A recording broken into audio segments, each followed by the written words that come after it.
네, 한일 정상회담을 계기로 양국의 관계 개선을 위한 발판을 마련했습니다. 하지만 강제동원과 위안부 문제를 포함해 과거사를 둘러싼 입장차가 여전해서 앞으로 풀어야 할 과제가 만만치 않습니다.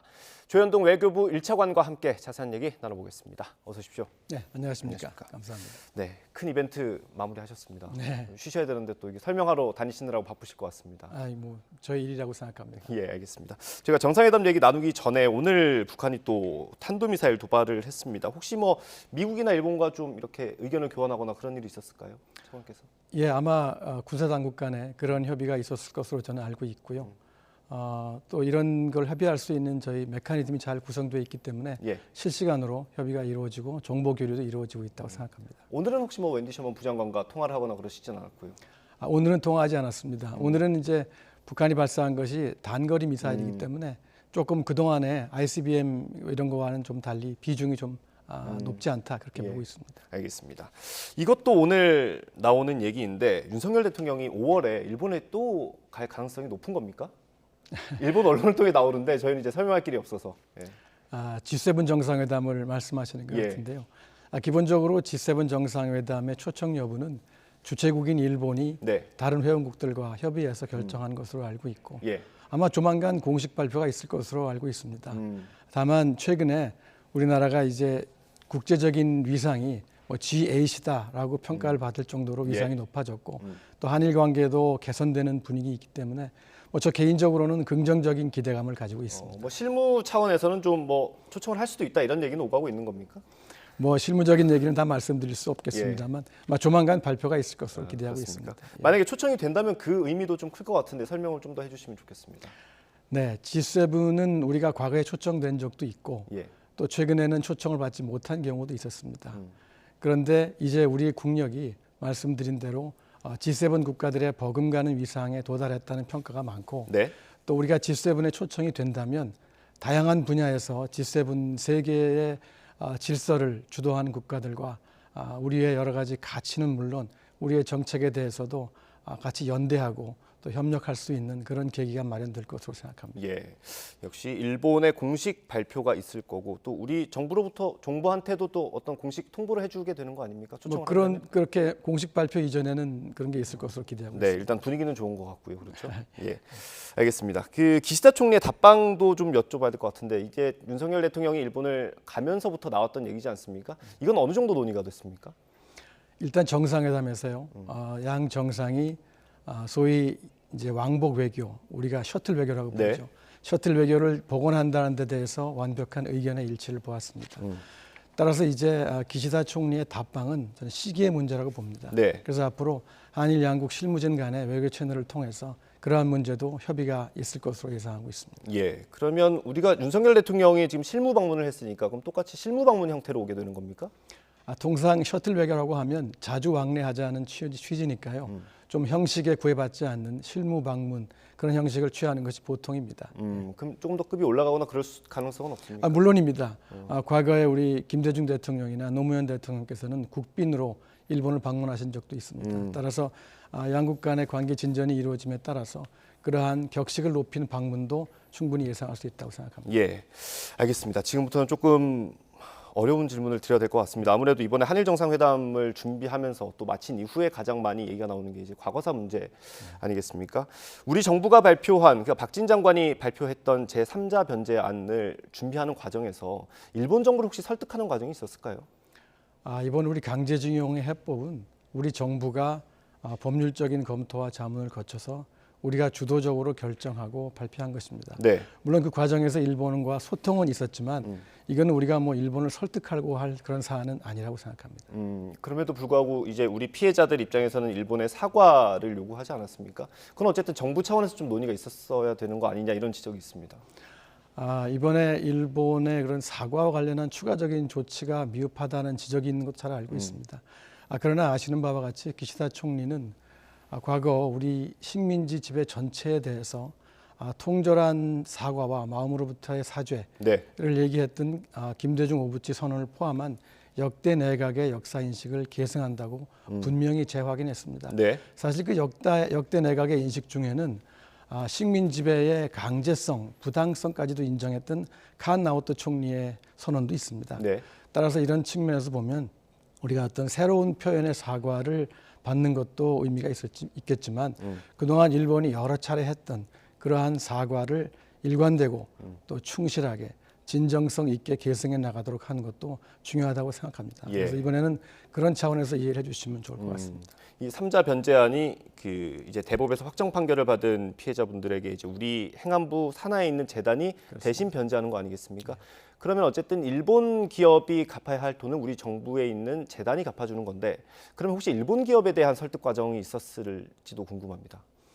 사실 이 대법원 판결 이행이 문제가 된 것은 그러한 판결을 일본 기업들이 수용하지 않고 이 문제가 오랫동안 현안이 되어 왔기 때문에 문제가 된 거고, 그러다 보니까 이제 강제 집행까지 문제가 논의가 됐었죠. 네. 그러나 지난 정부 때 우리 문재인 대통령께서도 말씀하셨다시피 이 문제가 강제 집행의 방식으로 해결되는 것은 하지 못하고 외교적인 해법이 되어야 된다는 말씀을 하셨습니다. 네. 따라서 그러한 필요성에 따라서 우리가 여러 가지 검토를 했고 최종적으로 제3자 변제 형식에 의한 해법을 저희가 발표하게 된 것입니다. 예. 피해자들께서는 정부안이 발표된 이후에도 조금 반발하는 분들도 있고 찬성하는 분들도 있지 않습니까? 그분들을 혹시 사전에 어느 정도 접촉을 하고 설득을 하셨는지 그것도 설명을 해주시면 좋겠습니다. 예, 그 해법 발표 전에는 아시는 바와 같이 우리 외교장관께서 생존 피해자들을 직접 찾아가서 만나셨고 네. 또 다른 유족들은 단체 면담도 하신 바 있습니다. 사실 제가 알기로 지난 정부에서는 정부의 고위 당국자가 그렇게 피해자 측과 직접 면담한 사례가 전혀 없다고 알고 있습니다. 그리고 해법이 발표된 이후에는 네. 저희가 또 개별적으로 다 소통을 하고 네. 찾아가서 설명하고 이해를 구하는 과정을 지금 추진하고 있습니다. 네. 물론 저희가 요청을 했습니다만 생존 피해자 세 분들과의 면담은 아직 성사가 되지 않고 있습니다. 예. 그 외에 많은 분들과는 저희가 접촉을 하고 의견을 전달하고 있습니다. 예, 이게 뭐 오랫동안 풀지 못한 일이기 때문에 그만큼 어렵다는 얘기 아니겠습니까? 그렇습니다. 이거를 이번에 결정하면서 혹시 뭐 외교부나 대통령실 간의 의견 조율 과정에서 좀 이 안은 도저히 안 된다, 여론이 좋지 않을 것 같다, 이런 의견 없었습니까? 저희가 지난 여름에 제가 주재해서 민관협의회를 개최했고요. 또 그 후에 토론회도 있었고 여러 가지 전문가들과의 의견 수렴 과정이 있었습니다. 그 과정에서 여러 가지 방안이 제시가 됐는데 네. 저희가 그런 전문적인 법률 검토와 자문을 거친 결과 이 제3자 변제 방식이 현재로서는 가장 합리적이다라는 판단을 내렸고, 그 과정에서 외교부와 또 대통령실을 포함한 관계 기관 간에 긴밀한 협의가 있어 왔다고 말씀드리겠습니다. 예. 그러니까 이견이 있었는지를 여쭤봤는데 혹시 뭐 그거를 그 이견은 그러한 토의 과정에서 다 수렴이 됐다고 생각합니다. 그렇습니까? 네. 알겠습니다. 윤석열 대통령이 정상회담을 한 이후에 기자회견에서 구상권 청구 요구는 없을 거라고 거의 못을 박았다라고 봐도 될 것 같은데, 그만큼 우리가 이번 회담을 통해서 좀 얻고자 하는 게 확실했던 것 같습니다. 어떤 게 있을까요? 근데 대통령께서도 말씀하신 바와 같이 우리가 나중에 구상권을 행사하게 된다면 사실 이 해법을 원점으로 돌리는 거나 다름이 없고요. 결과적으로는 강제 집행을 하게 놔두는 거나 차이가 없습니다. 따라서 그런 점을 감안해서 우리가 구상권 행사를 현재로서는 상정하지 않고 있다라고 대통령께서 말씀하신 거고요. 구상권 행사 여부는 우리의 권리입니다. 따라서 그걸 가지고 어떤 일본으로부터 뭘 주고받고 하는 그러할 대상은 아니다, 그렇게 말씀드리겠습니다. 구상권 청구를 하지 않기 위해서, 그러니까 우리 정부가 정권이 바뀐 뒤에도 그런 일이 없게 하기 위해서 어떤 법적인 장치가 좀 필요하진 않습니까? 지금 저희가 발표한 강제징용 해법이 순조롭게 이행이 되고 또 한일 관계도 잘 긍정적으로 진전이 된다면 저는 구상권 문제가 앞으로 불거지지 않을 것이다, 그렇게 생각합니다. 이게 시간이 지나면서 조금 더 의견 수렴이 있을 테고 예. 다 잘 해결될 거라고 보시는 거고요. 그렇습니다. 지금 이 3자 변제안에 찬성하신 유족분들도 있는 걸로 언론 인터뷰를 통해서 봤는데, 그분들은 변제가 그럼 바로 시작이 되는 겁니까? 저희가 지금 필요한 절차를 준비하고 있고요. 예. 그 강제동원 지원 재단, 행안부 산하에 있는 재단에서 그러한 작업을 하고 있습니다. 예. 그리고 저희가 아까 말씀드린 대로 유족들을 개별적으로 다 접촉을 했는데 하여튼 상당수의 유족들께서는 정부의 해법을 수용하겠다는 의견을 밝히셔서 저희가 준비가 되는 대로 그런 절차는 진행이 될 것으로 예상합니다. 저희도 이제 뭐 취재도 하고 언론 인터뷰를 통해서 보기도 하는데, 그 15분이지 않습니까? 대법원 확정 판결 받으신 분들이 3분은 생존해 계시는 거고 나머지는 유족분들인데, 그 중에 몇 분 정도가 찬성을 했는지는 공개해 주실 수 있나요? 지금 뭐 어느 몇 분이 찬성했다고 제가 밝히기는 어렵고요. 다만 하여튼 상당수의 저희가 접촉한 유족들께서 정부 해법을 수용하겠다는 의견을 확인했다 그렇게 말씀드리겠습니다. 알겠습니다. 지금 제3자 변제에 반대하는 분들은 지금 추심 소송을 제기하기도 하지 않았습니까? 이거는 정부 입장에서는 좀 변수가 될 수도 있을 것 같은데 어떻습니까? 뭐 그 또한 이제 반대하시는 분들이 할 수 있는 법적인 권리라고 저는 생각을 하고요. 예. 다만 저희는 저희가 확정 판결을 받으시는 분들 한 분 빼놓지 않고 마지막 순간까지 최대한 설명하고 설득하고 이해를 구하는 과정 그것을 계속 추진하겠다고 말씀드리겠습니다. 예. 현재로서는 정부가 생각하는 보관은 바로 그것입니다. 알겠습니다. 지금 우리 정부가 제3자 변제안을 발표하고 또 정상회담을 마친 이후에도 정부가 강조하고 있는 건 우리의 대승적인 결단이다라고 말하고 있지 않습니까? 그런데 일각에서는 그 결단의 주체가 피해자인 왜 우리여야 하느냐 이런 불만도 있습니다. 이 문제는 결국 우리 정부가 해법을 주도적으로 결정하고 결단할 수밖에 없는 사안이라고 생각합니다. 네. 아시다시피 우리 정부는 1965년에 일본과 청구권협정을 맺었습니다. 따라서 청구권협정의 당사국이기 때문에 예. 이를 존중하고 이행해야 될 의무가 있고요. 국제적으로. 또 2018년에는 대법원 판결이 있었기 때문에 그 대법원 판결도 존중을 합니다. 따라서 이러한 상황에서 정부가 법률적인 검토를 거쳐서 고심 끝에 두 가지를 다 충족시킬 수 있는 방안으로 마련한 것이 제3자 변제 방식에 의한 이번 발표된 해법이고요. 예. 그것이 우리 정부가 주도적으로 내린 결단이었다. 다시 말씀드리겠습니다. 예. 이번에 정상회담을 이제 큰 그림으로 보면 우리는 정말 부족하지만 일본은 사과를 더 하지 않아도 된다라는 시그널을 준 것 같고요. 근데 일본은 우린 앞으로 이 과거사에 대해서 발언을 뒤집지 않겠어라고 선언하진 않지 않았습니까? 그래서 조금 비판적으로 보는 시각이 있을 수밖에 없을 것 같습니다. 어떻습니까? 아까 말씀드린 바와 같이 하여튼 그동안 일본이 뭐 우리나라에 대한 사과만 저희가 대충 계산을 해도 20여 차례 이상 있었습니다. 따라서 그러한 역사 인식을 충분히 그리고 전체적으로 계승한다는 입장을 분명히 밝혔기 때문에 그 점은 뭐 저희가 일본의 입장을 그만큼 또 존중을 하고요. 네. 다만 추가적인 사과나 이런 것이 미흡하다는 지적이 있는 건 잘 알고 있습니다. 네. 그런데 앞으로 이 해법이 잘 이행이 되고 또 한일 관계가 진전되면 일본의 어떤 추가적인 조치의 가능성 저는 뭐 배제하지는 않습니다. 예, 알겠습니다. 이번에 정상회담 끝난 이후에 이제 또 일본 언론을 통해서 나온 얘기인데 위안부 합의 얘기 있지 않습니까? 뭐 한일 정상회담을 마치면 일본 언론에서는 그 국내 여론을 좀 움직일 수 있는 것들을 조금씩 흘리기도 한다라는 걸 뭐 듣긴 했는데 이 위안부 합의는 어떻게 되는 겁니까? 지금 일본 언론에서 이번 정상회담에서 뭐 독도 문제, 위안부 문제가 거론됐다는 보도가 나왔는데요. 이번 정상회담에서 독도나 위안부 문제는 논의되지 않았습니다. 예. 그리고 사전에 실무진에서의 협의 과정에서도 의제로 상정되지 않았다. 그렇게 예. 말씀드리겠습니다. 그 위안부 합의 문제 어제 그 김태호 안보실 1차장이 나왔을 때도 변한 게 없다. 합의는 유효하다. 이렇게 얘기했는데 그러면 지난 정부에서 화해치유재단이 지금 해산되지 않았습니까? 그러면 앞으로 절차를 또 진행해야 되지 않나요? 어떻습니까? 네, 2015년 말에 한일 간에 이루어진 위안부 합의는 양국 정부 간의 공식적인 합의가 맞고요. 그 또한 문재인 대통령께서도 공개적으로 이렇게 인정하신 바가 있습니다. 네. 다만 지난 정부에서 그 이행이 사실상 중단되었고, 네. 그다음에 이행을 맡았던 기관인 화해치유재단은 사실상 해산되었습니다. 그 대신 기금은 남아 있고요. 예. 다만 위안부 합의의 정신은 피해자들의 명예와 존엄을 회복하고 또 그분들의 마음의 상처를 치유하는 것이 합의의 목적입니다. 예. 따라서 저희가 남은 기금을 활용해서 그러한 목적을 이룰 수 있는 여러 가지 방안들을 이제부터 또 의견도 수렴하고 관계부처 간의 협의를 거쳐서 예. 그러한 절차를 해야 될 것으로 예상하고 있습니다. 또 다른 재단을 설립을 준비하시거나 그런 것도 있습니까? 뭐 그거는 아이디어이긴 한데요. 뭐 그러나 아직까지 그거에 대해서 구체적이고 진지한 검토가 이루어진 바는 없습니다. 그렇습니까? 알겠습니다. 또 하나 또 해결이 되지 않은 게 화이트리스트 문제 아닙니까? 이거는 일본 정부에서 확답을 한 겁니까? 이번에 발표해서 보시면 아시겠지만 화이트리스트 문제는 조속한 시일 내에 원상 회복하는 것으로 양 정상 간의 합의가 되었습니다. 예. 그러니까 사실상 타결된 겁니다. 다만 이 두 조치는 일본도 마찬가지고 우리 국내적으로도요.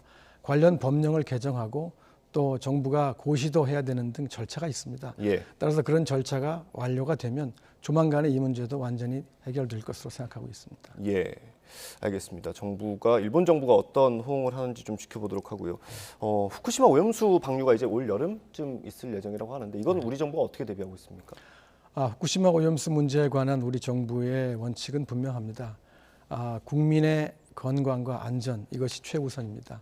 따라서 저희가 일본 측에 대해서는 객관적이고 과학적인 기준 그리고 검증 가능한 방법으로 특히 국제법과 국제 원칙에 부합하는 방법으로 이 문제를 해결해 나갈 것을 촉구하고 있고요. 예. 계속 그런 입장을 견지하고 있습니다. 그리고 앞으로 그런 한일 간의 실무 차원에서 협의도 있을 것으로 예상하고 있습니다. 예, 그 기시다 총리가 답방을 할 때 뭐 전문가들 중에 이런 전망을 하시기도 하더라고요. 그 김대중 오부치 선언을 좀 넘어서는 조금 더 발전된 게 뭔가 나올 수도 있을 것 같다 이런 얘기를 하시던데 혹시 준비 중이신 게 있을까요? 아직 구체적으로 준비 중이라고는 말씀드릴 수 없고요. 이제 김대중 오부치 선언은 지금 25년이 됐습니다. 예. 상당히 한일 관계의 이정표를 마련한 선언이었고요. 예. 또 우리가 그런 김대중 오부치 선언을 계승해서 그것을 업그레이드하는 선언을 마련할 필요성은 있다고 생각합니다. 다만 그러한 큰 작업은 예. 또 전문성과 시간이 필요한 것이기 예. 때문에 우리가 앞으로 그런 전문가들의 자문을 받아서 그런 작업도 해야 되고요. 그래서 어느 정도 시간이 소요가 될 것으로 생각합니다. 예. 그래서 저희가 정상 간에 또 다른 계기가 있으면 저희가 그걸 추진해 보도록 그렇게 노력해 나갈 생각입니다. 예, 왜 여쭤봤냐면 대통령께서 이제 기자회견을 하실 때 발전적인 계승이라고 표현을 하셔가지고 그게 뭐 다음에 또 이렇게 확대될 수 있는 건지를 여쭤보는 거예요. 25년 전에 채택된 선언이니까요. 지금의 달라진 시대 상황에 맞게 업그레이드한다. 그런 취지로 말씀하신 걸로 저는 생각합니다. 그렇습니까? 알겠습니다. 그러면 답방할 때 뭔가 또 이렇게 선언이 있을 수도 있는 겁니까? 아직은 저희가 구체적으로 검토 작업에 들어가지 못했기 때문에 예. 아직 말씀드리기는 이르고요. 예. 그러한 노력은 있을 것으로 기대하고 있습니다. 예, 알겠습니다. 너무 먼 미래를 여쭤봤습니다. 그리고 한미 정상회담도 지금 예정이 돼 있죠. 네. 어떤 주제들을 다루게 됩니까? 이번 한미 정상회담은 또 아시는 바와 같이 또 12년 만에 이루어지는 우리 대통령의 국빈 방미입니다. 예. 특히 금년은 한미 동맹 70주년입니다. 따라서 그러한 의미를 담아서 형식 면에서나 내용 면에서나 아주 충실하고 완벽한 회담과 방문이 되도록 양측이 긴밀히 협의하고 있습니다. 아마 우리 국민들께서는 특히 한미 간의 안보 협력, 특히 이제 점증하는 북한의 위협에 대응한 확장 억제의 신뢰성과 구체성을 강화하는 데 관심이 있으실 겁니다. 네. 따라서 그런 분야에서 진전이 있을 것으로 기대하고요. 예. 그뿐만 아니라 이제 경제 안보, 예. 또 반도체 등 첨단 분야에서의 협력 이런 것도 중요한 논의 의제가 될 것이라고 생각합니다. 예. 특히 우리 기업들이 관심을 가지고 있는 IRA, 특히 반도체법과 관련해서 우리 기업들의 이익이 극대화되도록 그러한 좋은 협의가 있을 것으로 기대하고 있습니다. 예. 그 한일 관계 정상화에 물꼬를 튼 게 한미 회담에도 영향을 미칠 수 있다고 보십니까? 미국은 항상 한일 관계의 개선과 진전을 바래왔고요. 예. 또 그런 측면에서 보면 긍정적인 영향이 있을 것으로 생각을 합니다. 다만 지난 11월에 지난해 이미 캄보디아에서 한미일 3국 정상회담을 통해서 네. 우리가 큰 틀에서의 협력 방향에 대해서 합의를 했고 네. 또 아주 구체적으로 안보 분야에서의 협력 상황까지도 합의된 바가 있기 때문에 예. 앞으로 그런 부분에서는 실무적으로 충실하게 3자 간의 협의가 있을 것으로 생각됩니다. 예, 알겠습니다. 시간이 거의 다 됐는데 이걸 꼭 여쭤봐야 돼서 우리나라가 민주주의 정상회의를 공동 주최할 예정이라고 하는데 이게 어떤 회의이고 어떤 의미가 있는 건지 설명 마지막으로 해주시죠. 네, 이게 3월 말에 개최하는데요. 작년에는 1차 회의는 미국이 주도를 했고요. 이번에는 각 대륙별로 일종의 대표 국가를 뽑아서 5개 국가가 지역별 회의를 공동 주최합니다. 네. 우리나라는 아시아 태평양 지역의 주최국으로 선정이 되었고요. 미국과 네덜란드, 코스타리카, 잠비아가 각 대륙에서 공동 주최를 합니다. 네. 아시다시피 우리나라는 민주화와 산업화를 같이 이룬 아주 보기 드문 모범 사례입니다. 예. 그래서 이번 회의 계기에 우리의 그런 민주화 경험을 공유할 수 있는 계기가 될 것이고요.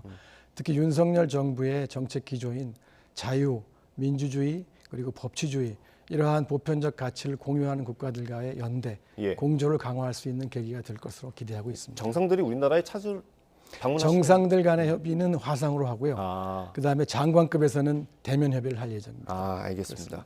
또 큰 행사를 준비하셔야겠습니다. 예. 알겠습니다. 오늘 말씀 여기까지. 하겠습니다. 예, 오늘 말씀 여기까지 듣겠습니다. 네, 감사합니다. 네, 조현동 외교부 차관이었습니다. 감사합니다.